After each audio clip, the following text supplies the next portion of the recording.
Seguimos, amigos, con más información. Estamos en Noticias Tarde. Vamos a conversar con Max Carvajal. Él es economista, es director general de Políticas y Regulación en Construcción de Saneamiento.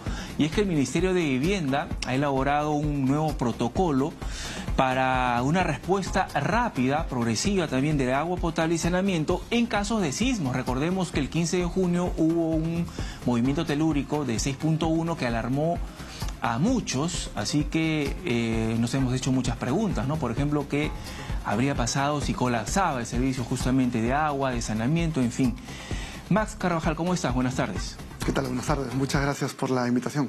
Bueno, tenemos aquí en manos este protocolo justamente que el Ministerio de Vivienda ha elaborado, me indicas, ya hace algunos meses atrás, no por el sismo ocurrido recientemente el 15 de junio, así que es propicio conocer justamente qué establece este protocolo. Sí, efectivamente. Mira, este protocolo se ha aprobado recientemente, es producto de un trabajo articulado entre todas las instituciones sectoriales en agua potable y saneamiento, pero también las que tienen que ver con el Sistema Nacional de Gestión de Riesgo de Desastres, ¿no?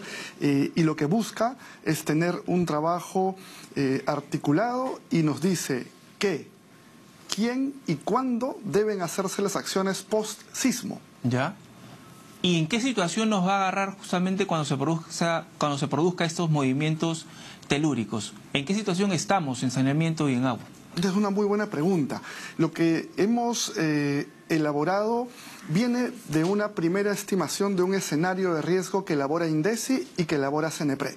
Sobre ese escenario de riesgo, sobre un sismo de 8.8 grados en la ciudad capital, hay que tener en cuenta que hace más de 270 años no hay un sismo de esa magnitud en Lima. Entonces tienes un silencio sísmico importante y lo que buscamos es poder responder ante este posible evento en la ciudad capital, estableciendo las tareas de cada uno de los actores durante los primeros minutos, las primeras horas, los primeros días post-sismo. ¿Quiénes son esos encargados de hacer las tareas? Hay una serie de actores. Por ejemplo, en los primeros minutos, IGP tiene que determinar de qué magnitud ha sido el sismo. Luego toca difundir si es que hay una alerta de tsunami, porque este protocolo es para un sismo de alta intensidad seguido de un tsunami en la ciudad capital. Ahora, después de eso, hay acciones que tienen que ver con el Ministerio de Vivienda, con SEDAPAL, con OTAS, con SUNAS, con el Ministerio de Transportes y Comunicaciones, con el Ministerio de Energía y Minas, evidentemente con INDECI, con CENEPRED, con la Municipalidad Metropolitana de Lima, con el GORE Callao. Tenemos un trabajo evidentemente articulado con muchos actores que van a tener funciones si es que se presenta este sismo de alta intensidad en la capital. Si se presenta este sismo, a propósito de este silencio que existe, digamos, en estas próximas semanas, ¿en qué situación nos encontraría? Siempre se tiene una estimación de cuáles serían las afectaciones en las plantas de agua, en las plantas de tratamiento de agua residual, en las redes, en los reservorios, etc. Lo importante y lo que te dice la literatura respecto a estos casos es que la primera respuesta ocurre normalmente a partir de agua subterránea. SEDAPAL tiene 400 pozos, más de 400 pozos a lo largo de la capital. Con esos pozos se abastecería la ciudad de Lima con una dotación de emergencia. Tengas en cuenta que se ha hecho un estudio sobre esos pozos y cuáles sobrevivirían a un sismo de 8.8 grados, ¿no? Con esa dotación de pozos podríamos abastecer a todos los ciudadanos en Lima con una dotación de emergencia de 15 litros por persona por día, en tanto se evalúen los daños producto del sismo y se pueda empezar a rehabilitar la prestación del servicio. Correcto. Max, tenemos aquí un cuadro, a ver si nos puedes explicar más. Tenemos la fase 0 hasta la 4. A ver, indícanos qué es lo que se puede manifestar acá.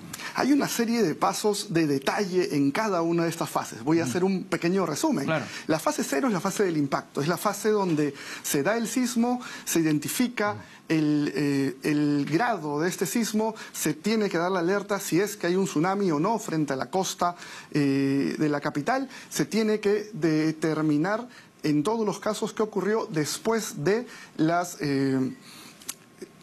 los momentos donde se evacúa de Son los primeros casas. 20 minutos, según leo Estos ahí. son los primeros 20 minutos Ya. post-sismo, y ahí hay una alerta entonces acá a nivel nacional. Ya. Dentro de los siguientes 4 días, dentro de las primeras 96 horas, se gatillan, se activan todos los planes que tiene cada una de las instituciones en el sector. Tú vas a encontrar planes de continuidad operativa o planes de contingencia. Lo que hace este protocolo es articular las acciones de todos los actores en agua potable y saneamiento y relacionados con estos, ¿no? Entonces se empiezan a activar los planes, se empiezan a activar los mecanismos de coordinación y hay una gestión de la información. Hay un primer reporte de cuáles son las infraestructuras que han sido afectadas y cuáles son las infraestructuras que continúan operativas. Y en base a eso uno puede continuar con el abastecimiento de la población. No puede faltar agua posterior a un sismo. Ya, pero estas entidades tienen que estar preparadas también para responder. Efectivamente. Muchas de las instituciones... ¿Y las están, no? Tenemos para cada una de las instituciones planes de contingencia. CEDAPAL tiene aprobado, por ejemplo, el año pasado, un plan de contingencia ante un sismo de alta intensidad seguido de tsunami. El Ministerio de Vivienda tiene un plan de continuidad operativa. Y entonces tenemos a todos los actores con sus planes respectivos. Lo que nunca se había aprobado era un protocolo donde se articule intersectorialmente las acciones de cada uno de estos actores. Este es el primer protocolo que se aprueba en el país, número 1, y es el primer protocolo sectorial que se aprueba. Y esto encaja dentro de la Estrategia Nacional de Gestión de Riesgo de Desastres. Ya. ¿No? Seguimos entonces fase tenemos 2. Esta fase 1. En la fase 2 hay una respuesta y progresivo restablecimiento del servicio. Hay que abastecer hospitales, hay que abastecer bomberos, hay que abastecer albergues, hay que abastecer a la población post-sismo. Ya. Entonces hay una lista. Y eso demanda presupuesto. Aquí hay varias cuestiones. Por ejemplo, para hablar específicamente de CEDAPAL, CEDAPAL tiene una reserva de gestión de riesgo de desastres, entonces puede gatillar rápidamente recursos de modo inmediato. Número 2, CEDAPAL también puede utilizar sus fondos de inversión para atender la emergencia, pero también es cierto que atender la emergencia no solamente va a demandar recursos financieros, sino que va a demandar profesionales, va a demandar equipo técnico de apoyo, va a demandar maquinaria, equipamiento, etcétera. Esto tiene que ver entonces con una respuesta articulada y la identificación de estas necesidades. Cuando hay una emergencia en cualquier parte del país en agua potable y saneamiento, las empresas del sector se ponen a disposición en cuanto a profesionales, en cuanto a equipamiento y apoyan. Esto ha ocurrido en diversas ocasiones, por ejemplo, frente a el fenómeno del Niño que ha ocurrido recientemente, o el último que ocurrió en la parte norte del país, se movilizaron equipamiento, profesionales, etcétera. Esta tarea la va a liderar OTAS, identificando cuáles son los recursos disponibles de todas las empresas, de las 49 empresas prestadoras de servicios de saneamiento para apoyar, en este caso, frente a un sismo en Lima. Las siguientes fases nos dicen... Nos han quitado la imagen de las fases, ¿sabes? Para que la gente pueda conocer también cuál es el trabajo que se viene desarrollando, ¿no? Ya en la fase 3, que es a los 7 días hacia adelante, lo que se analiza son los efectos del sismo ya de modo más firme, número 1, y número 2, las necesidades para la rehabilitación. Y después de estos 7 días, a partir de los 30 días en adelante, ya es un trabajo pensando en rehabilitación y reconstrucción de ser el caso. Estamos hablando de un sismo de 8.8 grados que habitualmente genera muchos daños en las ciudades, ¿no? Claro. Max, vamos a ir a una pausa, todavía vamos a conversar un poco más, y así que vamos a volver, todavía seguimos en Noticias Tarde.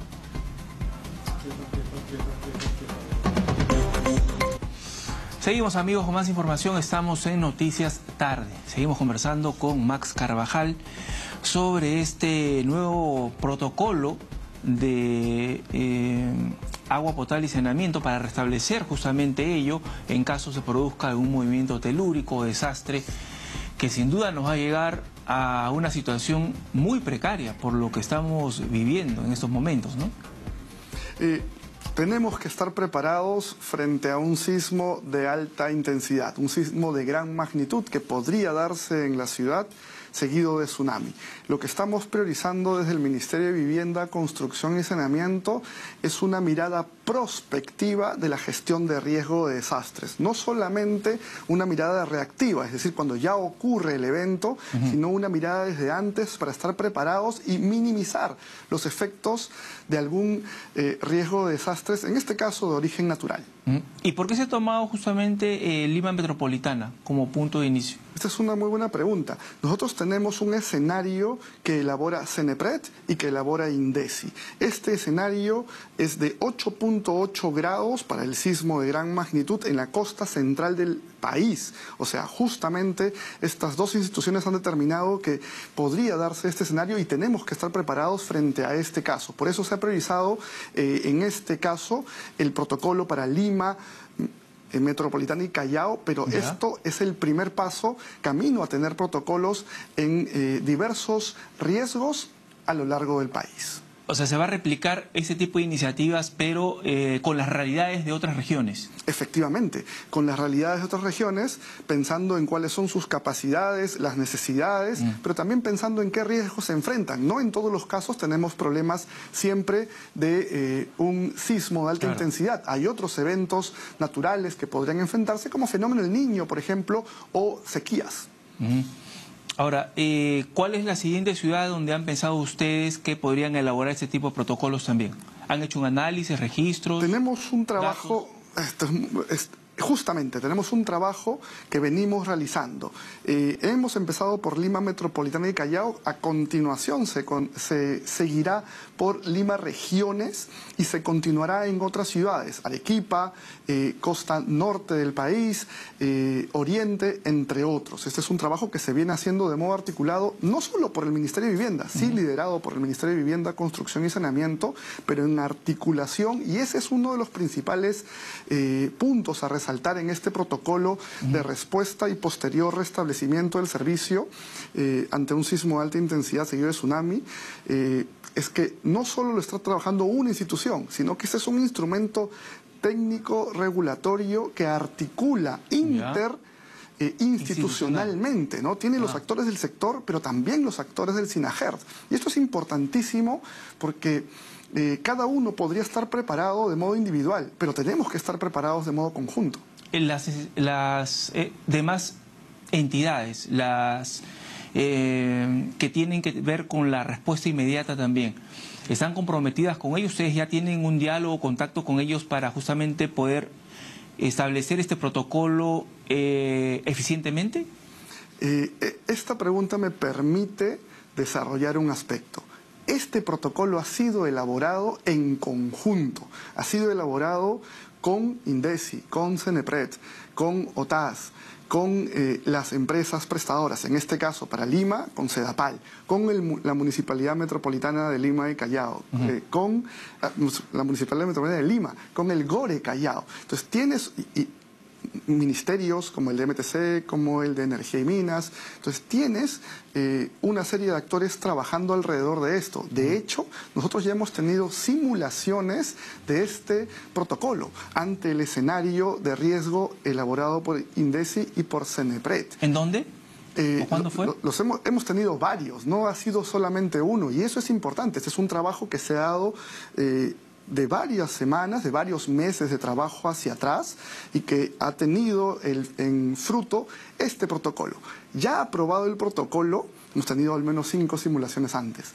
Ya aprobado el protocolo, estamos programando una simulación ya con protocolo aprobado, vía resolución ministerial, entre este mes y el siguiente. Y esto es un trabajo continuo, porque, por ejemplo, el establecimiento de dónde se van a ubicar los albergues es un establecimiento importante que le corresponde a la municipalidad, que le corresponde al GORE Callao, y entonces nosotros tenemos que articular con ellos. El listado de cuáles son los establecimientos prioritarios para abastecer de agua potable es un listado importante que desde agua potable y saneamiento lo debemos recibir y que se viene actualizando también. Había mencionado, por ejemplo, hospitales, habíamos mencionado estaciones de bombero, pero pueden haber una serie de establecimientos que siempre tienen que estar en constante actualización. Entonces, este es un trabajo constante de preparación. Ahora, y sería bueno además que la población sepa de este protocolo para que cuando se produzcan este tipo de situaciones sepa que no está desamparado, ¿no? Y que hay una reacción rápida de las instituciones como el Ministerio de Vivienda y las demás que están prestos a actuar bajo estos lineamientos. Efectivamente, el protocolo uno lo puede descargar de la página web del Ministerio de Vivienda, Construcción y Saneamiento. Uno puede descargar el protocolo, entonces puede saber qué escenario estamos enfrentando. Nótese que es un trabajo articulado y se menciona en el protocolo en diversas situaciones, en diversas ocasiones. Y también es cierto que uno puede, por ejemplo, ver en la página de la municipalidad dónde están los albergues respectivos. Uno puede ver en la página de Sedapal, de hecho Sedapal tiene un app que yo recomiendo que descarguen, porque en ese app uno puede ver dónde están las zonas de emergencia, dónde están las zonas donde yo me podría abastecer frente a una emergencia, ¿no? Entonces, podemos tener toda la información disponible y estar preparados frente a un eventual sismo de gran magnitud. Este protocolo está en su integridad en la página del Ministerio de Vivienda, dices, ¿no? Libre de descarga para toda la población. Listo, Max. Muchas gracias por la conversación. A ti, muchísimas gracias. Max Carvajal, director general de Políticas y Regulación en Construcción y Saneamiento del Ministerio de Vivienda. Nos vamos, amigos, a una pausa. Retornamos.